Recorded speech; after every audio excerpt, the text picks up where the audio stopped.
Hello အားလုံးပဲမင်္ဂလာပါကျွန်တော်ရဲ့ Sport မြန်မာ YouTube Channel နေပြီးတော့ပြည်သက်တွေအားလုံးကိုပြန်လည်ကြိုဆိုလိုက်ပါတယ်မနေ့ပြန်ဩဂုတ်လ18ရက်နေ့ညနေ4:00နာရီမှာတော့မြန်မာမျိုးသမီးဘောလုံးပြည်သက်တွေအတွက်စိတ်ဝင်စားစရာကောင်းတဲ့ပွဲစီပွဲကတော့မြင်တွေ့ရတော့မှာပဲဖြစ်ပါတယ်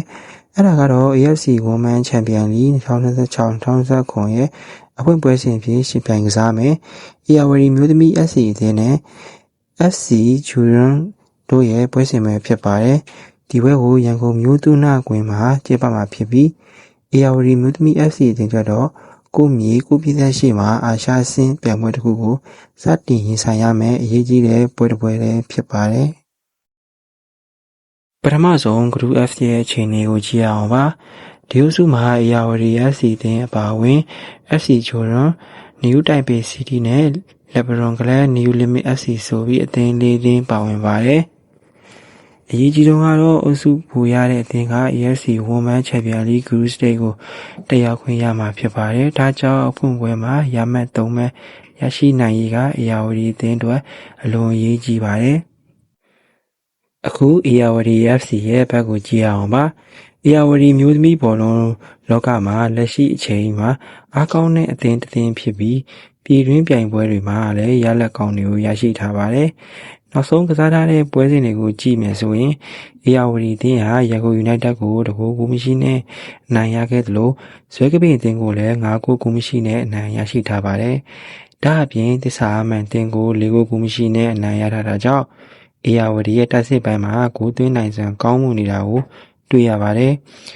နောက်ဆုံး9ပွဲအတွင်းမှာတော့ AWD ကနိုင်ပွဲ3ပွဲ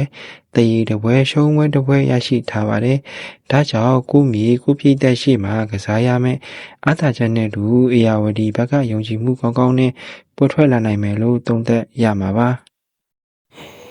ဒါပေမဲ့ FC ဂျိုးလုံးကတော့လုံးဝထင်သေးလို့မရပါဘူး။ FC ဂျိုးလုံးဟာစင်ကာပူမျိုးသမီးလိမှာအောင်မြင်မှုရရှိခဲ့ပြီးဒီရာသီမှာ AFC Women Champion League ကိုပထမဆုံးချိန်ဝင်ရောက်ရှင်ပြိုင်လာတဲ့အသင်းတစ်သင်းပဲဖြစ်ပါတယ်။2025ခုနှစ်မှာစင်ကာပူ Women Premier League ကိုရရှိခဲ့ပြီးအခု FC ဂျိုးလုံးအဖြစ်အာရှစင်မြေပေါ်ကိုတက်လာတာပါ။ဒါကြောင့် FC ဂျိုးလုံးအတွက်လည်းဒီပွဲကသမိုင်းဝင်ပွဲတစ်ပွဲဖြစ်ပါတယ်။အထူးသဖြင့်သူတို့ဘက်ကအာရှဆင့်ပြိုင်ပွဲမှာပထမဆုံးချိန်ကစားရမှာဖြစ်လို့အတွေ့အကြုံပိုင်းမှာ AWD နဲ့မတူညီတဲ့အခြေအနေတစ်ခုရှိနိုင်ပါတယ်။ဒါဆိုပွဲမှာဘယ်လိုအခြေအနေမျိုးတွေဖြစ်လာနိုင်မလဲ။ကျွန်တော်အမြင်ကတော့ပွဲစပိုင်းမှာ AWD FC ကဘောလုံးပိုင်ဆိုင်မှုကိုထိန်းချုပ်ပြီး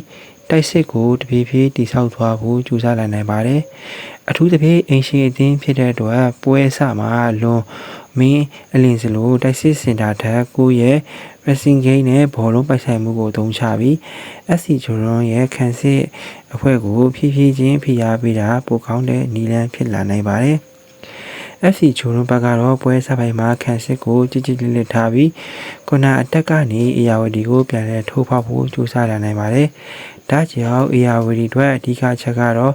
ခုနအတက်ခံရတဲ့ချိန်မှာ defense စင်းtransition ကောင်းကောင်းလုပ်နိုင်ဖို့ပါပဲတိုက်စစ်သွားတဲ့ချိန်မှာနောက်တန်းကစားသမားတွေနဲ့ကွင်းလင်ကစားသမားတွေကြားအကွာဝေးမများဖို့လည်းရန်အရေးကြီးပါတယ်နောက်ထပ်အရေးကြီးတာကတော့ set 3ပါ AFC အဆင့်ပွဲတွေမှာ free kick corner kick တွေကနေရလာတဲ့အခွင့်အရေးတွေကတပွဲလုံးရဲ့ရလဒ်ကိုပြောင်းလဲသွားစေနိုင်ပါတယ်AWD အသင်းအနေနဲ့ကွန်နာနဲ့ free kick တွေမှာခွင့်ရတိုင်းအကောင်းဆုံးသုံးချနိုင်ရင် FC ဂျိုရွန်ရဲ့ခံစစ်ကိုခတ်တွေ့စေနိုင်ပါတယ်။တစ်ဖက်မှာလည်းကိုဘက်က SSP က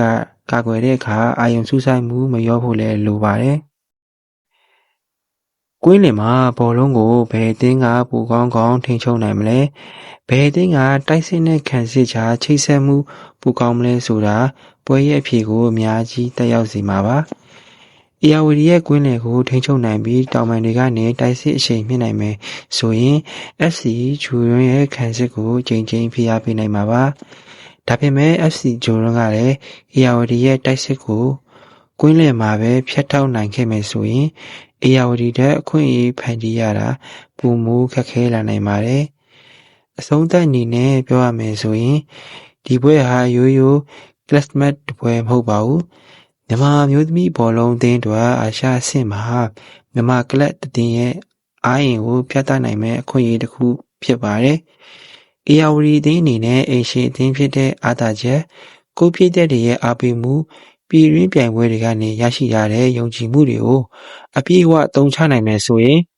FC ဂျိုရွန်ကိုအနိုင်ယူပြီးအုပ်စုအစမှာအရေးကြီးတဲ့၃မှတ်ကိုရယူနိုင်ဖို့အခွင့်အရေးကောင်းရှိပါတယ်။ဒါပေမဲ့ FC ဂျိုရွန်ဟာလည်းစင်ကာပူအမျိုးသမီးလိချန်ပီယံအသင်းဖြစ်တာကြောင့်လွယ်လွယ်နဲ့အရှုံးပေးမဲ့အသင်းမဟုတ်ပါဘူး။ဒါကြောင့်မနက်ဖြန်ပွဲမှာအေယာဝတီရဲ့တိုက်စစ်နဲ့ FC ဂျိုရဲ့ခံစစ်ကွင်းလင်တိုက်ပွဲဆက်စပီအခွင့်အရေးတွေကပွဲရဲ့ရလဒ်ကိုဆုံးဖြတ်ပေးနိုင်မဲ့အဓိကချက်တွေဖြစ်လာနိုင်ပါတယ်။ကျွန်တော်အမြင်နဲ့ခံမှန်းရမယ်ဆိုရင်အေယာဝတီ FC အသင်းက FC ဂျိုရွန်ကို2ဂိုးတကူဆိုတဲ့ရလဒ်နဲ့အနိုင်ရသွားမယ်လို့ခံမှန်းချင်ပါတယ်။ဒါပေမဲ့ဘောလုံးပွဲဆိုတာကြိုတင်ခံမှန်းလို့မရတာကြောင့်တကယ်ရလဒ်ကိုတော့မနက်ဖြန်ညနေ4 နာရီသူ့နာကွင်းထဲမှာအဖြေထွက်လာမှာပဲဖြစ်ပါတယ်။မြန်မာမျိုးသမီးဘောလုံးလောကကိုအားပေးနေကြတဲ့ပြည်သက်ကြီးတို့ရေအေယာဝတီရဲ့မျိုးသမီးအသင်းအာရှအဆင့်မှာအောင်မြင်မှုများရရှိပါစေ။ AFC Women Champions League Here we go ပြည်သက်ကြီးတို့ရဲ့ခံမှန်းချက်ကိုလည်း comment မှာရေးပေးခဲ့ကြပါအောင်ခင်ဗျာအားလုံးကိုကျေးဇူးတင်ပါတယ်